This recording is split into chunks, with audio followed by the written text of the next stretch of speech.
came across this system when I really started investigating black and white fine art photography, and that was for architecture. Now I think it'll work for other things as well, like any style of photo, and I've really found it a revelation. It's really helped me with my processing, and I hope it'll help you too. So let's get stuck in and show you what I'm talking about. When you go out to take a photograph, if like me, you probably have an image in your head what the final photograph is already going to look like before you've even pressed that shutter button. You know what kind of composition you're going for, and you've got this kind of image of what it's going to look like when you've processed it.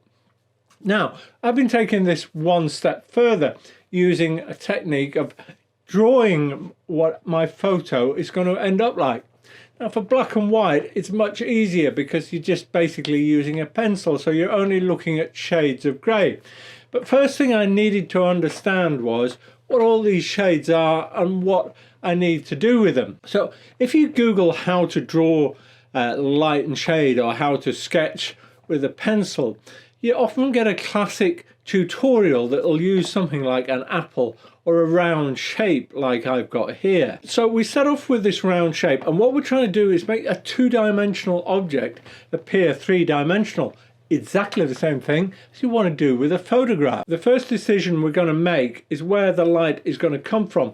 Now, in the case of black and white fine art, you can actually change the direction of the sun if you wish, and if it's a cloudy day, you can pretty much put your direction of light wherever you want it to go. But let's choose, in this example, direction of light is coming from here.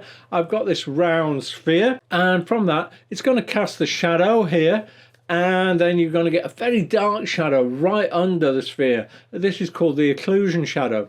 Now, as you move up at the base of the object, you'll get a bit of reflection of light from the surface it's sitting on, so you get reflected shadow, and then you get these half tones sort of around the middle of the sphere, and what they call the form shadow. So that's basically coming from the shape of the object, and you're trying to create its form by altering the amount of shading you put on there.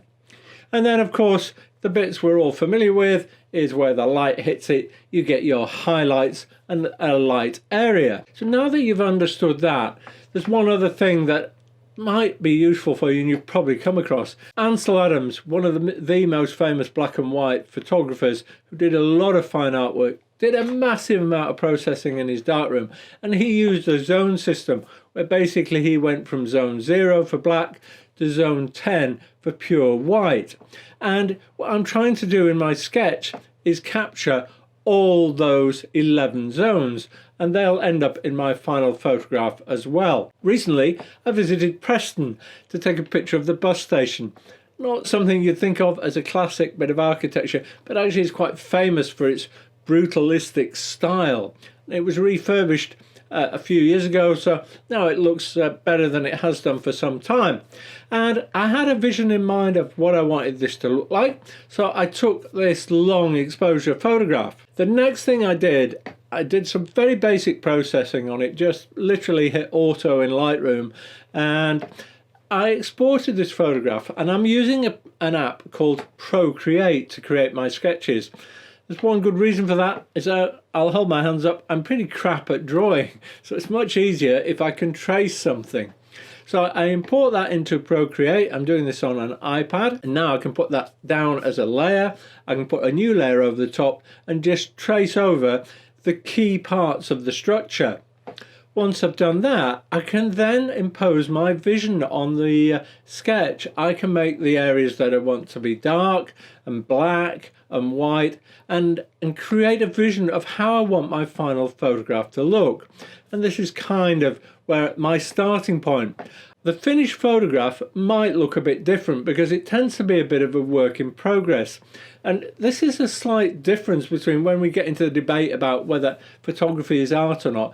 In this case, I think it's leaning much more towards art, because you're deciding where the shadows want to be, where the blacks and the whites will be, and where the direction of light is going to be. So in my processing, I broadly follow the sketch, but I might do different things with it as I'm developing it, because it's a piece of art that I'm creating. It's a vision in my head that I'm trying to put down onto my photograph. And the overall goal really is to take this two-dimensional image and give it a much more three-dimensional feel by using the light and shade. There's one other vital part of this technique that I should tell you about, and that is patience. Not one of my fortes either. I'm very impulsive. I tend to dive straight in. But with this, you really have to be patient. What you have to do is do a bit of work on your photograph, then stop, walk away, leave it for hours, days, however long you feel comfortable, and come back to it. You'll start to see things differently, and you start to decide, actually I want to alter how I've shaded this, I want to make that darker, I want to make that lighter, and so your piece of art develops. So that's 2 tips for the price of 1 in this video. I hope you find that useful. I'd love to know how you get on with this technique, whether you find it useful. I think it'll work for things like portraits and also for landscapes.